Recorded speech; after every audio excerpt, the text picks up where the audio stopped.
At ayan na nga mga kababayan, welcome po ulit sa ating panibagong video. Mapunta tayo dito sa round 2 ni Luistro at saka ni Attorney Sison. Mukhang magandang laban na naman to. Nung nakaraan binalagbag ni Attorney Sison si Luistro. Ngayon, tingnan natin kung makakabawi ito si Luistro. Alam mo niyo naman itong si Attorney Sison para ito yung alam niyo yung sa mga games, may final boss. Itong si Attorney Sison para ito yung parang final boss dito sa grupo nila VP Sara na kailangan mong patumbahin. Bibihira-bihira lang magsalita to, pero pag bumalagbag ito, yari. Ano tayo? Wala na nga tayong paligoy-ligoy. Diretso na tayo dito sa The lead prosecutor, the Honorable Luistro, as I understand, she intended earlier to make a manifestation with respect to their intended witnesses on Monday. Kindly already exclude Monday, Honorable Luistro. Yes, Your Honor. First of all, we would like to acknowledge the positive response of the Honorable Impeachment Court to our previous manifestation. Accordingly, we would like to reiterate that the prosecution will no longer be presenting Attorney Zuleika Lopez as well as Captain Belinda Bello. Reiterating, however, the same concern on redundancy, surplusage, and lack of necessity, the prosecution further manifests that we will not be presenting as well the following witnesses for Article 4, that is threat. Number 1, Your Honor, is the Philippine National Police Firearms and Explosives Office representative. The witness intended to testify that the respondent owns firearms, including the high-powered ones, which demonstrate the capacity and capability to execute the threat. Saan? Ipakita nyo, may mga baril si VP Sarang nakatago. Labas yung mga ebidensya. Hindi yung puro hearsay kayo. Labas nyo kung may mga powerful na mga baril si VP Sara, ipakita nyo. On the other hand, Your Honor, it has been shown already that the government took seriously the threat. As a matter of fact, it prompted the full-scale investigation, including the recommendation to file a criminal complaint. Number 2, Your Honor, is Mikel Flores and Bons Magsambol. They belong to the press who were present during the November 23 video conference. They will be testifying that they were among the reporters or media persons who were present during the video conferencing, and to the fact that they heard the respondent utter the threat against the President, the First Lady, and the former Speaker. Wala namang ambag On the siguro ng other hand, reporter Your Honor, yun. the testimony of Agent Calilong already established that the video is Ito si authentic. Kalilong, wala rin naging ambag to. Plus, considering, Your Honor, the defense's subsequent admission that the same are authentic videos, Your Honor. Number 3, Your Honor, is Sheriff Abe Andres. The witness intended to testify on the 2011 incident. Ito yung sinapakatan ni VP Sara. Gusto nyo gawing witness. Kaso umayaw. Ano sabi niya? Huwag nyo kong idamay dyan sa mga kalokohan nyo. Gusto nyo gawing witness pero ayaw nun. Ikaw talaga, Luistro. Pertaining to the violence allegedly committed by the respondent on the sheriff. On the other hand, Your Honor, during the past proceedings, it has been acknowledged by both parties. Particularly, it was acknowledged already that the occurrence of this incident of 2011. So we deem it unnecessary as well to present this particular witness. Number 4, Your Honor, is the family member of a victim of threats. The witness intended to testify on the effect, the gravity, and the seriousness of the threat allegedly committed by the respondent. On the other hand, Your Honor, Attorney Lotto already testified that threat is a private crime Wala and its din. prosecution Wala does din not tong si depend Lotto. on the complaint, participation, and even the subjective feeling of the victim, Sabi may killer, wala including namang his killer. families. Ilabas niyo yung killer. Finally, Your Honor, the psychiatrist, the witness intended to testify on the respondent's state of mind, the nature of the violence in the statement made, as well as the capacity and capability to actually execute the threat. On the other hand, Your Honor, both parties have sufficiently established already the circumstances surrounding the statements made by the respondent in the authenticated video. The same is true with respect to the respondent's own subsequent confirmation of those statements, as well as the testimonies already presented. Your Honor, considering that these 5 witnesses are included in our pre-trial order, Your Honor, we respectfully withdraw their names among Takot kayo kay Attorney Zulaika Lopez. No, takot kayo no kasi alam niyo mapapahiya kayo doon. Alam ko yung gagawin nitong mga abogado to ni VP Sara. Ano nito? Kung ano yung ginawa sa kanya doon sa Senado. Sa Kongreso. I-discredit niya yung mga ginawa doon sa Kongreso. Yung pang-aabuso kay Attorney Lopez. Ang pambababoy nitong mga congressman na to. Mapapahiya itong mga congressman na to. Alam nila yon. Lalo na dito, nasa impeachment. May say yung mga may say yung mga witness. Hindi kagaya dun sa dun sa Kongreso. Kung ano lang yung tinanong nila, yun lang. Wala ka nang say dito. Pwede nila explain further. Nalaman nila kung paano nyo binastos yung tao dun. Kaya takot kayo. the prosecution's witnesses for Article 4 threat. This withdrawal, Your Honor, renders Attorney Melvin Matibag, the NBI Director, as our last witness for threat, who will be testifying this coming Monday. Tuesday, Your Honor. Likewise, Your Honor, the prosecution acknowledges the 5-day notice rule. However, considering that the decision to forego the testimony of Attorney Zuleika Lopez, as well as that of Captain Belinda Bello, came only after the conclusion of the testimony of Attorney Lotok.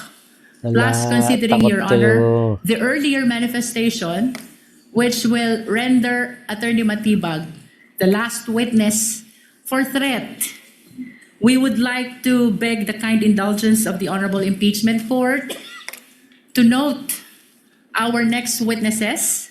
This will be in support of Article 1, Confidential Fund. And if we will be presenting Attorney Melvin Matibag on Tuesday, then this means that the first witness for Confidential Fund will be presented on July 22, that is Wednesday. Yes. Nevertheless, Your Honor, we are requesting that we be allowed to request for the issuance of subpoena for our first 3 witnesses for Confidential Fund. Sino?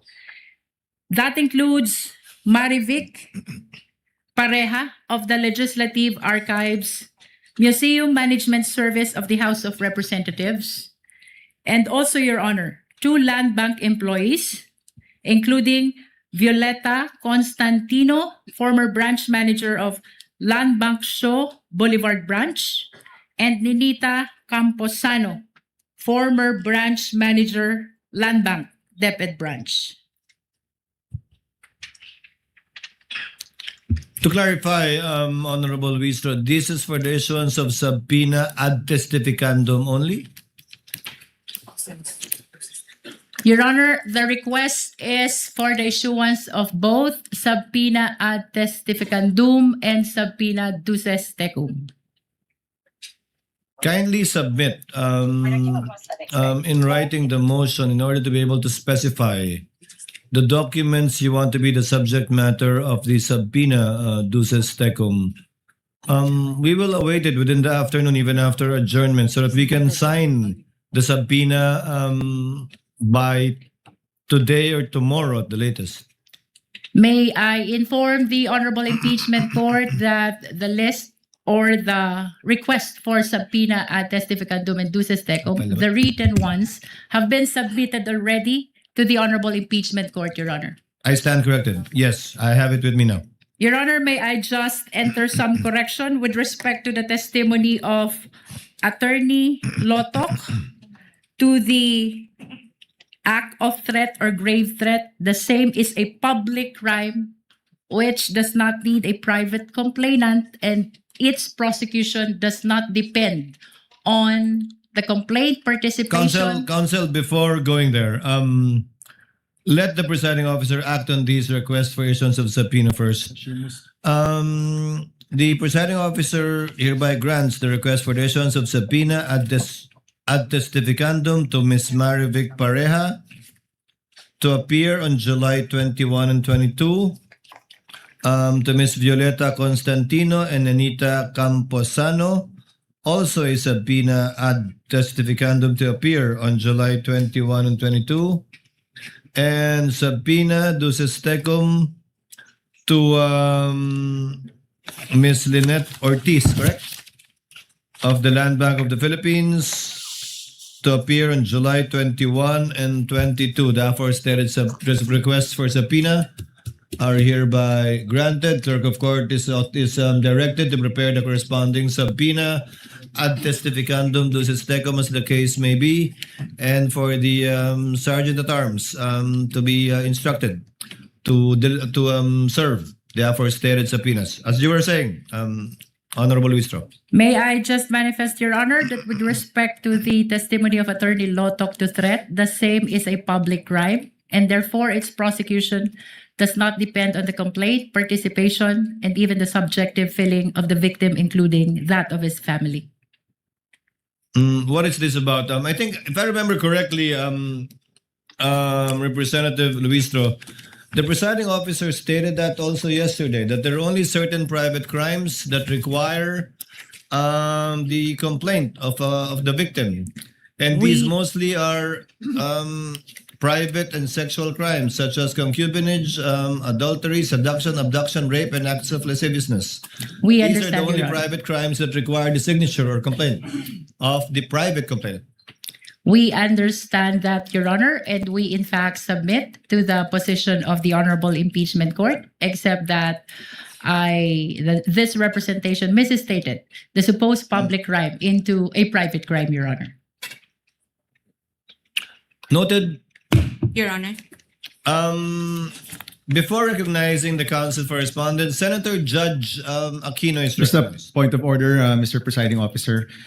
With the presentation of the articles and the witnesses, we're tackling all of the articles from the prosecution and then all of the articles from the defense, or initially maybe I was mistaken. I thought we would tackle the per article prosecution then defense, prosecution then defense. Is it all articles then all articles, Mr. Presiding Officer?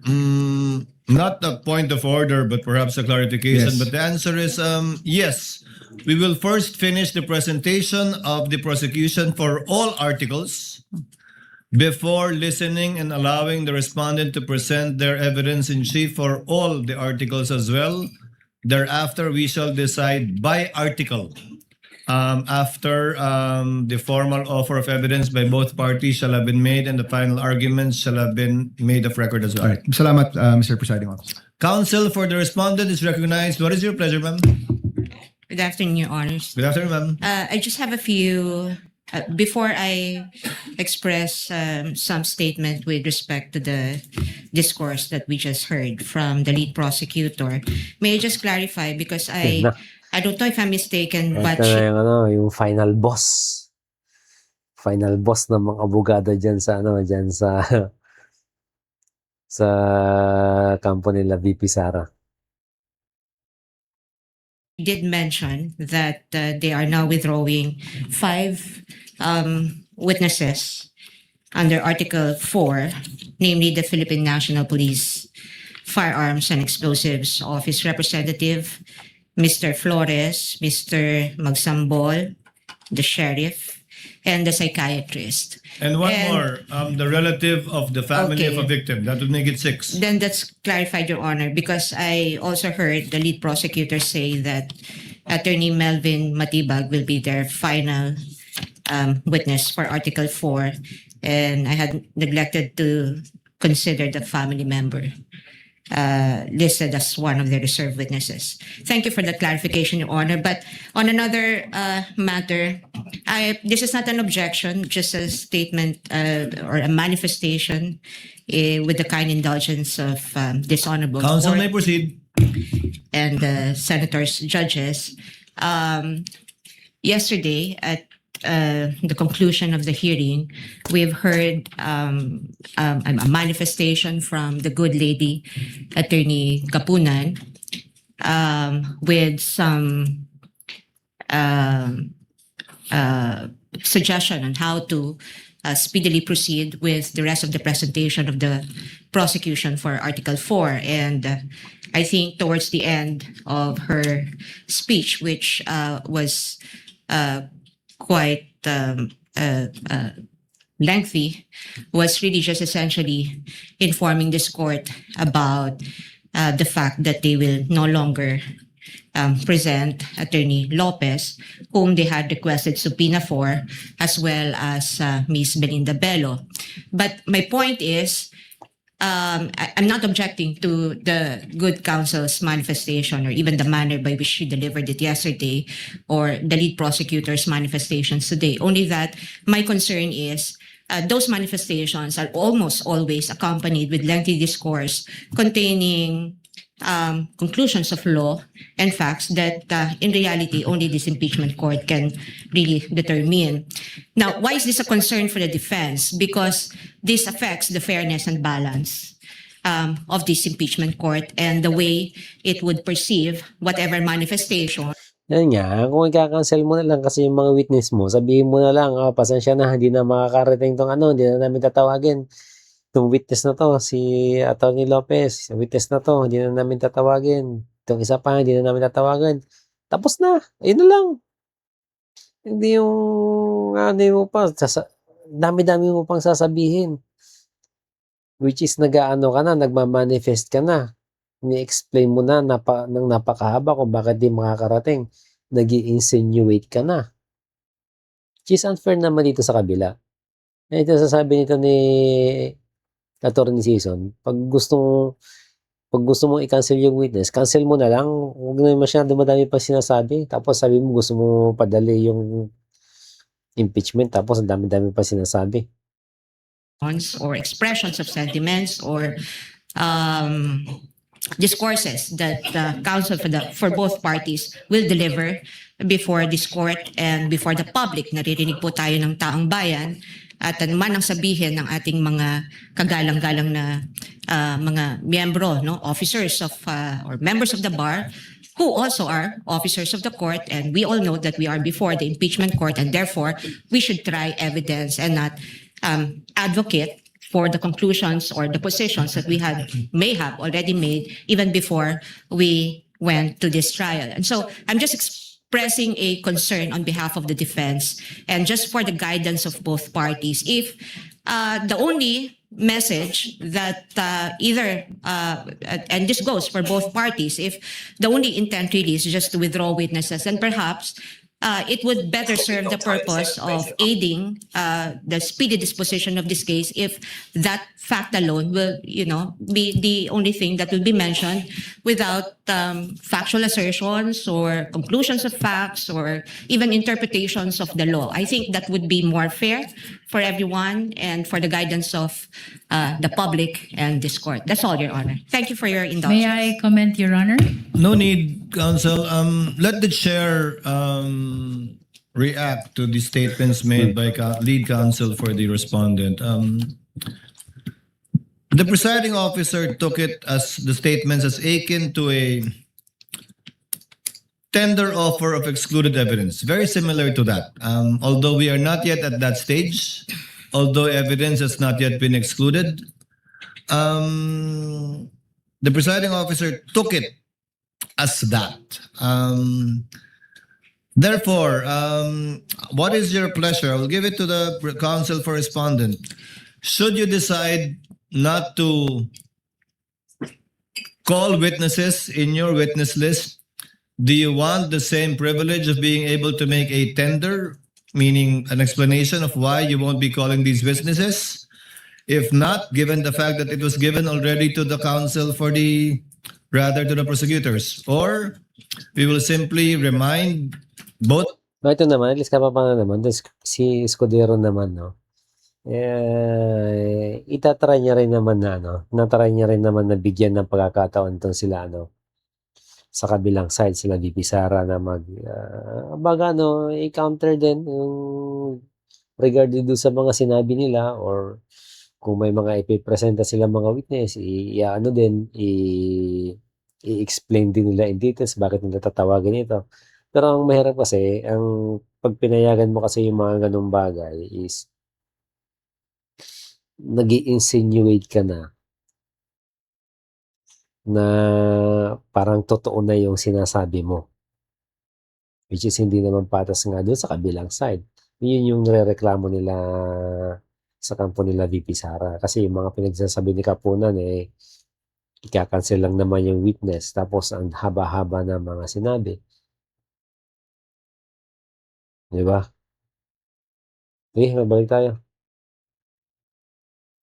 Both parties to cease from doing so henceforth. I give you the equal opportunity, counsel. Thank you, Your Honor.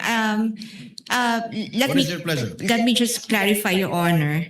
With respect to the presiding officer's statement on it, the chair taking the prosecution's manifestations of tender excluded evidence, we respectfully disagree, because if this is a tender excluded evidence, as the presiding officer had said, there was, number one, there's no excluded evidence, because number two, they never offered it in the first place, and number three, they didn't, in fact, withdrew the presentation of these 5, 6, or 7 remaining witnesses that they listed in their pre-trial brief. Number two, Your Honor, I'm not actually asking for any special treatment or privilege or even the same amount of time that were given to the lengthy manifestations and discourses by members of the prosecution. All I'm asking is if the parties may be guided and from making conclusions of law that in fact really just advocate the position, because I think Yun nga yun. Kasi pag nagkakaroon ka na ng mga conclusion. Yun nga rin, yung mangyayari, para magiging debate na lang. Hindi na, kasi kadalasan, ang naman talaga doon is presentation ng witness, din, tsaka yung witness ang sasagutin mo. Ngayon, pag pinayagan mo yung ganung bagay, na i-cancel mo lang yung witness mo, tapos ang dami mo ng mga insinuation regarding doon sa kaso, parang nag-aano na kayo, papahayag na kayo sa mga tao na gusto niyo ipahayag sa mga tao na ay parang ang isip-isip ng mga tao, ang mga pinagsasabi ni Kapunan is parang totoo na. Syempre dito naman sa kabila, ang gusto naman ni Escudero, di bumawi kayo, magsalita din kayo. Which is ang ina-explain naman to ni Attorney Sison is Hindi naman sa ano, kasi ang mangyayari, magpapalitan na lang tayo ng kanya-kanyang opinion, kanya-kanyang side, which is lalong tatagal. Dapat ang ano natin, ang ginagawa natin is based tayo dun sa witness. Dapat ang tinatanong natin is yung witness. Ngayon, kung hindi ka naman present ng witness, kakasa mo na yung witness mo, edi wag ka na masyadong magsalita. Ano naman ito sinasabi nito eh.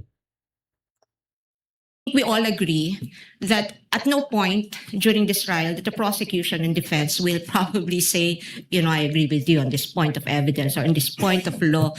I think mahalaga nating maintindihan yun because the prosecution clearly has taken side, defense taken side, and we are advocating for totally divergent views and opinions. All I'm asking, Your Honor, is that if the intent truly is to aid this court in speedy disposition of this case in a fair and balanced manner.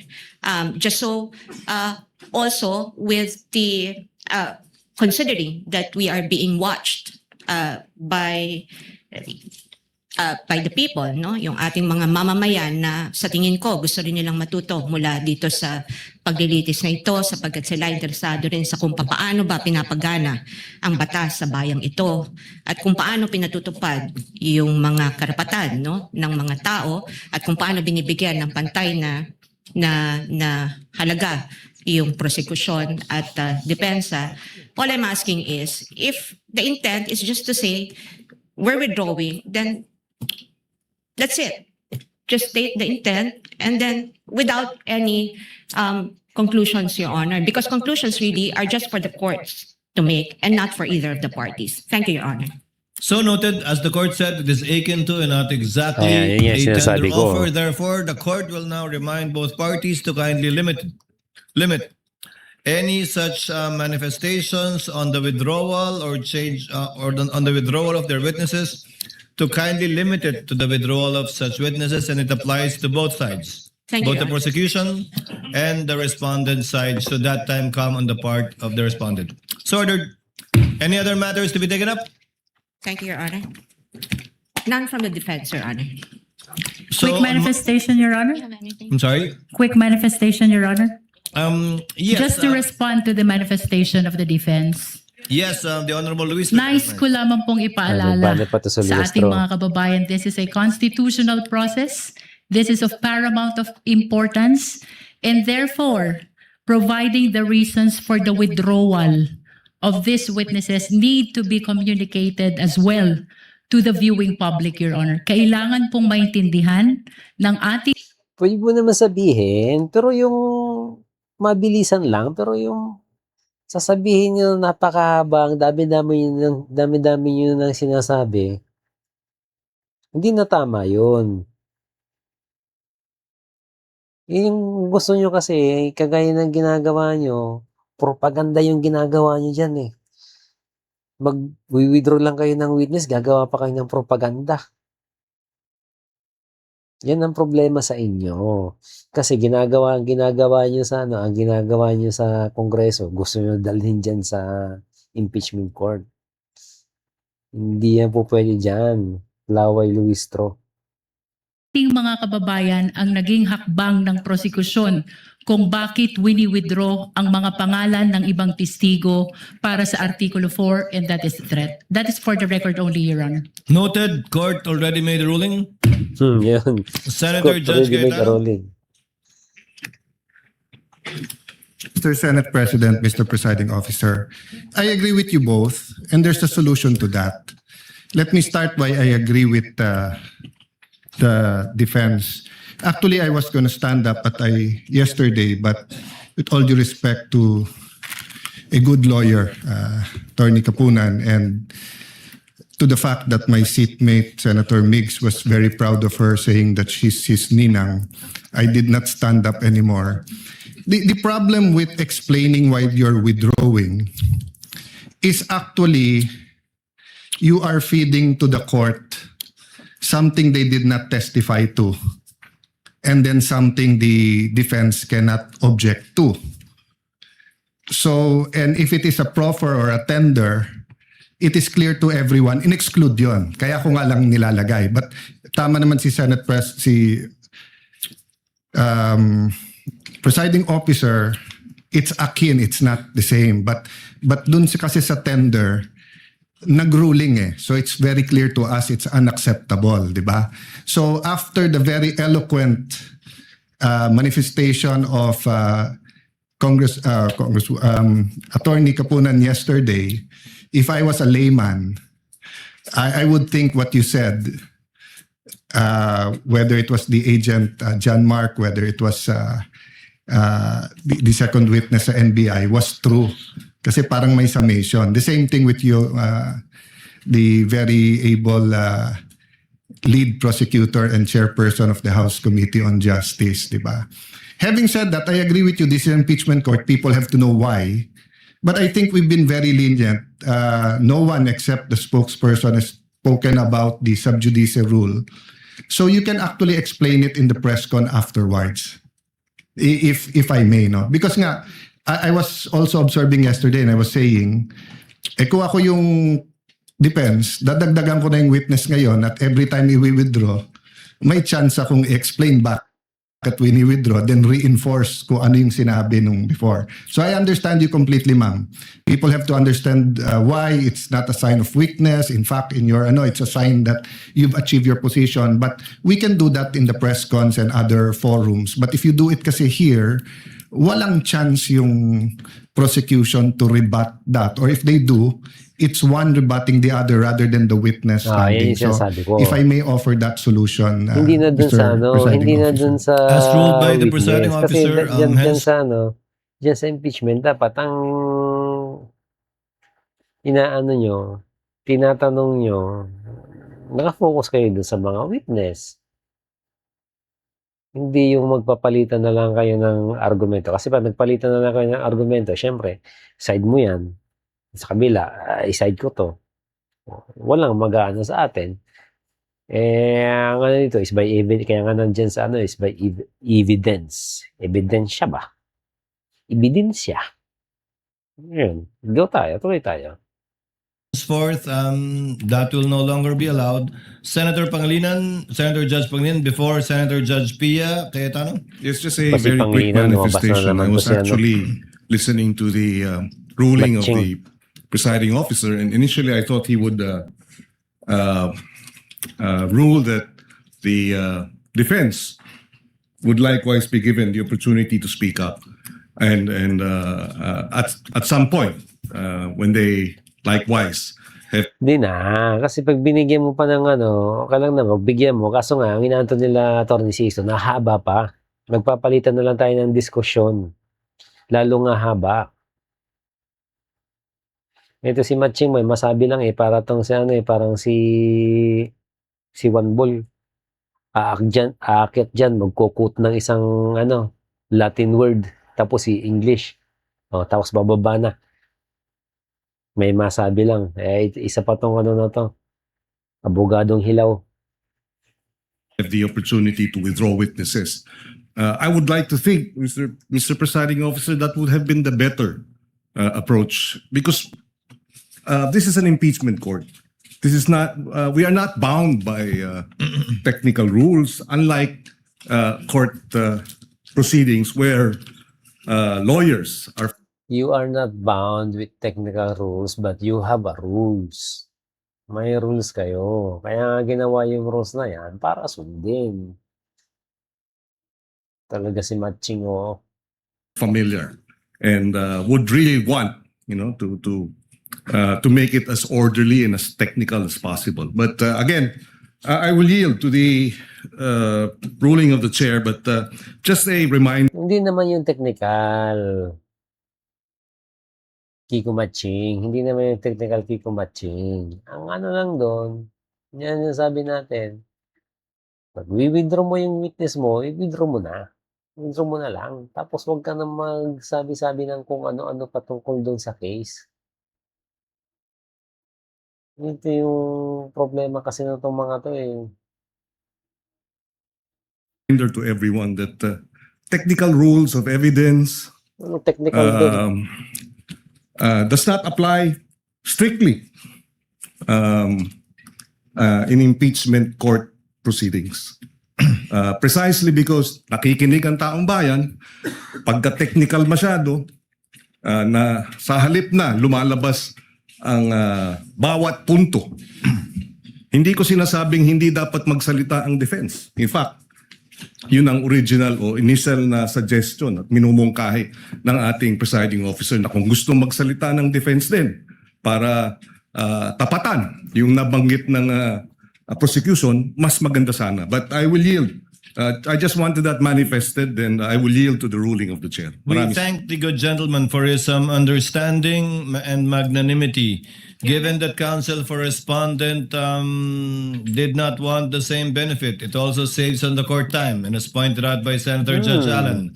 Yeah. These words can be best expressed outside this court, so that we can manage the Pwede mo court's naman gawin sa time ano yun better, eh, given sa that they have both parties press con. have their Kung gusto mo respective maggawin yun, di mag-press con spokespersons ka. to discuss these matters. Counsel for respondent, you Yes, wanted sir. to be recognized? Yes, Your Honor. Yes, ma'am. May I just very briefly, so that I won't take any more time of precious time of the court and our everyone who's here. With just a brief response to the lead prosecutor's counter manifestation that this is because this is a Ayan, constitutional basagin mo sana. Basagin mo si procedure. We understand Kiko that. Matching. When we came here, mulat ang aming mga mata na pumunta rito at alam namin na ito ay isang constitutional mekanismo. Kaya nga, yung sinasabi ko kanina at ang aking kahilingan lamang ay nakasandig doon sa prinsipyo na yun na dahil ito ay isang constitutional mechanism, kailangan siguraduhin natin na balanse at patas yung lahat ng magaganap. At hindi ko, I find it difficult to understand how manifestations containing assertions that are laden with conclusions and personal advocacy, and obviously one-sided advocacy of either parties, would help the court arrive at the proper determination of whether the respondent is guilty or not guilty of the charges contained in the articles of impeachment. Hindi rin po ito in response po to our just good senator Pangilinan, hindi po technical na or rules, no, yung aking Oo, wala ini-invoke nang dito, technical dun. kundi yung actually it's substantive dahil ito ay nakasandig sa ating talagang batas. Salamat po. Noted, Senator No Judge technical P.A. doon. Tan is recognized. What is your pleasure, ma'am?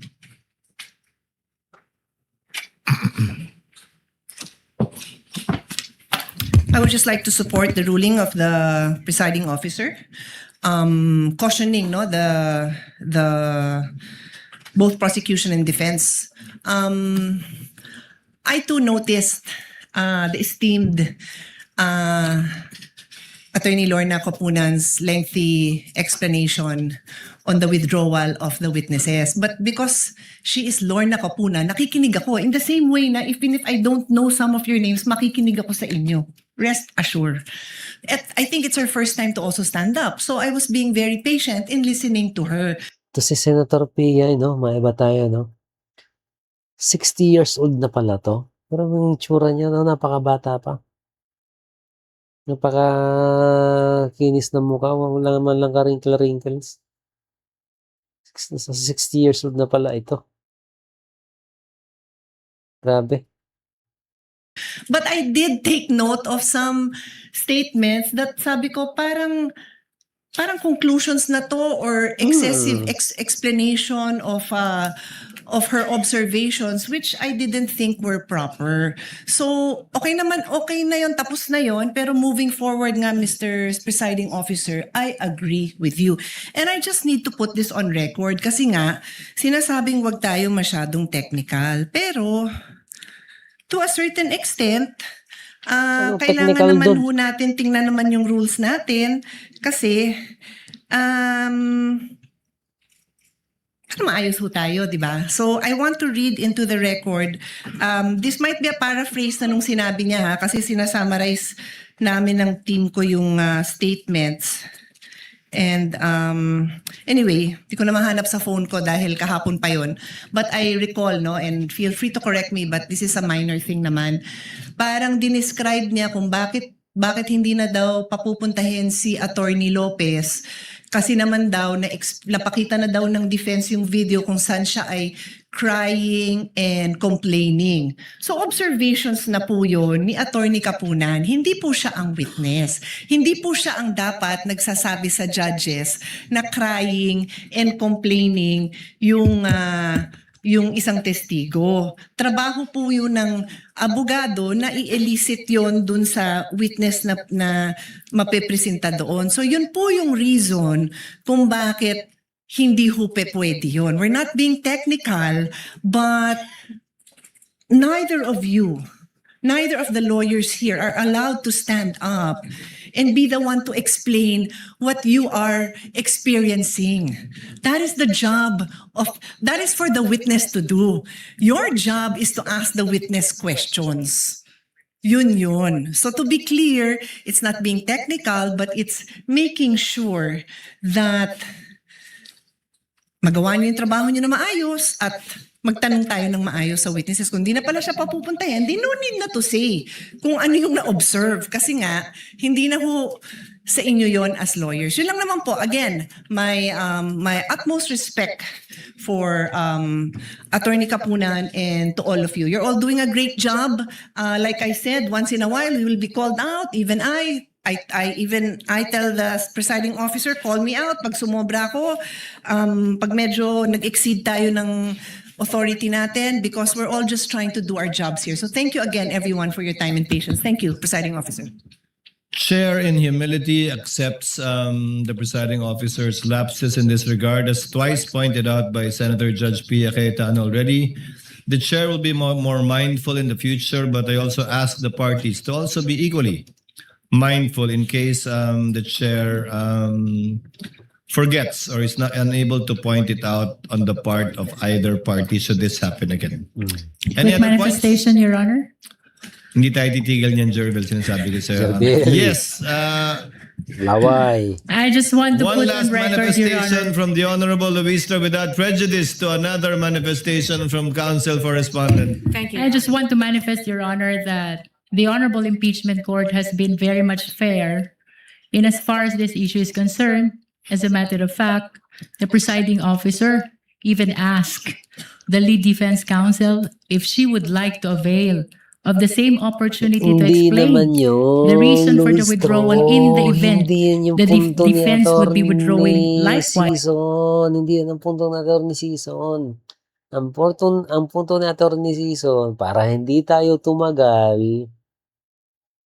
kung i-withdraw mo yung witness mo, i-withdraw mo na lang, hindi yung i-explain mo pa, i-manifest mo pa kung bakit i-withdraw, i-explain mo ang side ng mga witness. Hindi dapat ikaw mag-i-explain sa side ng witness. Ang witness dapat ang mag-i-explain dun sa side niya. Hindi kayo. Ang ginagawa nyo kasi, nagmamanifest kasi, gumagawa na kayo ng conclusion regarding dyan sa case. Yun ang sinasabi niya na hindi mo maintindihan. Their witnesses. Also, Your Honor, may I just add, and with all due respect to Honorable Senator Pia Cayetano, the intention of the prosecution is never to abuse the time of the impeachment court. It is never to influence the senator judges, neither is it to influence the viewing public. The Yun na yung kalokohan mo, ini-influence nyo yung ini-influence nyo yung mga nanonood na mga Pilipino kasi ang ginagawa nyo, nagpo-propaganda na kayo. Ika-cancel nyo lang yung witness nyo, ang ginagawa nyo, nagpo-propaganda pa kayo. Yun. The nation was a statement of the position of the prosecution, and of course it is anticipated that the same is adverse to the other party because it is apparent that we are in the prosecution side while the opposing counsel is on the defense side. But nonetheless, let me reiterate and put on record, Your Honor, the purpose is not to influence the senator judges, neither is it to influence the viewing public. It is only a statement of position of the prosecution for withdrawing the names of the prosecution's witnesses, Your Honor. Noted, and the ruling of the court stands on the matter. Still the same. Counsel for respondent. Brief counter manifestation, Your Honor. I thank the lead prosecutor for mentioning that the same courtesy was earlier offered to the defense with respect to providing lengthy discourses or manifestations before this court. But I think the point essentially that I'm trying to make is that we're not asking the court for any advantage. What we're merely asking is fairness. That's all, Your Honor. Thank you. Same answer, noted, and the court stands by its ruling. Any other matters to be taken up from the senator judges? There being none, no Wala other na. business to be taken up. The trial is hereby adjourned and Oh, ayan mga kababayan.